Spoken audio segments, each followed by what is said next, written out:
వచ్చేసి కట్టిచారు చూపిస్తానండి, ఉగాది స్పెషల్ అనమాట. సో దానికి కావాల్సిన ఇంగ్రీడియంట్స్ ఆనియన్ 2 పెద్దవి తీసుకున్నానండి, ఇలా దొడ్డుగా కోసుకున్నాను లవ్గా.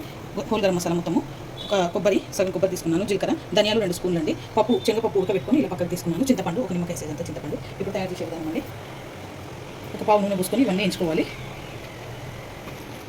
ఆనియన్, హోల్ గరం మసాలా ఇవన్నీ వేసేసుకొని వేయించుకోవాలి.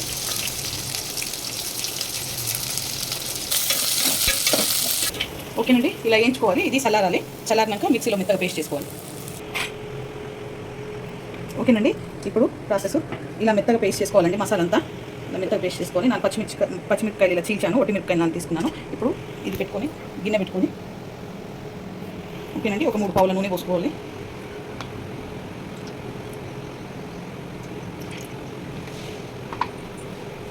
ఒక స్పూన్ జీలకర్ర వేసుకోవాలి, ఒక స్పూన్ ఆవాలు,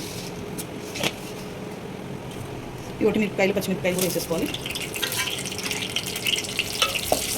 కొంచెం వేగాలి. ఇప్పుడు కరివేపాకు వేసుకుంటున్నాను.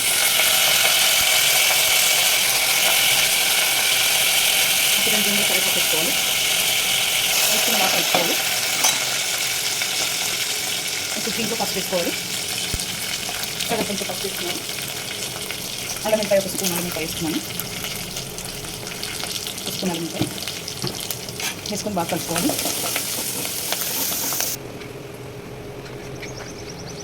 ఈ మసాలా పేస్ట్ అంతా వేసేసుకోవాలి దీంట్లో.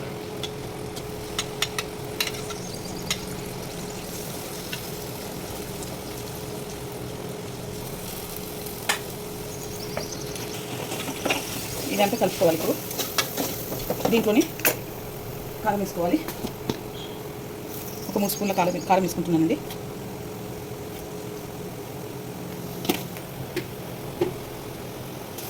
ఉప్పు 2 స్పూన్ల ఉప్పు వేసుకుంటున్నాను. ఇప్పుడు ఇది బాగా కలుపుకోవాలి. పప్పు తీసాను కదండి, అది కూడా ఇలా మెత్తగా పేస్ట్ చేసుకోవాలి. పప్పు ఉడకబెట్టిన నీళ్ళండి ఇవి, ఇందాక చెప్పడం మర్చిపోయాను. పప్పు ఉడకబెట్టిన నీళ్ళు ఇవి. దీంట్లో ఇప్పుడు చింతపండు పీసుకి పోసేసుకోవాలి దీంట్లో, పప్పు ఉడకబెట్టిన నీళ్ళలో. ఓకేనండి, ఇప్పుడు ఈ పప్పు కడిగిన నీళ్ళలో చింతపండు పోసుకున్నాను, పప్పు ఉడకబెట్టిన నీళ్ళలో. ఇవన్నీ వాటర్ పోసేసుకుంటున్నాను. ఈ మసాలా రుబ్బిన పేస్ట్ కూడా ఉంది కదండి, ఇది కూడా వాటర్ కడిగి పోసేసుకోవాలి.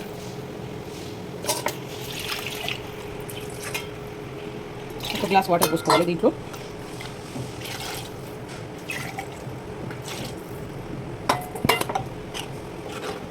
ఈ పప్పు కూడా వేసేసుకోవాలండి అంతా దీంట్లో. వేసేసుకొని కొన్ని వాటర్ పోసుకోవాలి.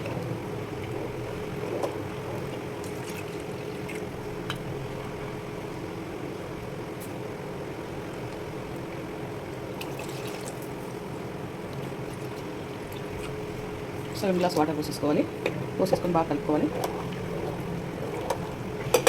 ఓకేనండి, ఇప్పుడు కొత్తిమీర కూడా వేసేసుకోవాలి. బాగా మసాలా ఇది చారు బాగా మసలితే చాలా బాగుంటుంది టేస్ట్. కొత్తిమీర కూడా వేసేసుకోవాలి. ఒక 10 మినిట్స్ దాకా ఇది మసాలా పెట్టుకోవాలి. చారుని మసాలా పెట్టుకున్నాక దించేసుకోవాలి. ఓకేనండి, ఈ కడి మసిలిపోయింది. ఏదో ఇలా ఆయిల్ పైకి తేలింది కదండి, ఈ కడి మసిలిపోయింది. ఉగాది స్పెషల్ అండి ఇది. ఈ వీడియో కనుక నచ్చితే లైక్ చేయండి, షేర్ చేయండి, కామెంట్ చేయండి, సబ్స్క్రైబ్ చేయండి. చాలా బాగుంటుంది, మీరు కూడా ట్రై చేయండి. కట్టిచారు అంటారు దీన్ని మీరేమంటారో చెప్పండి.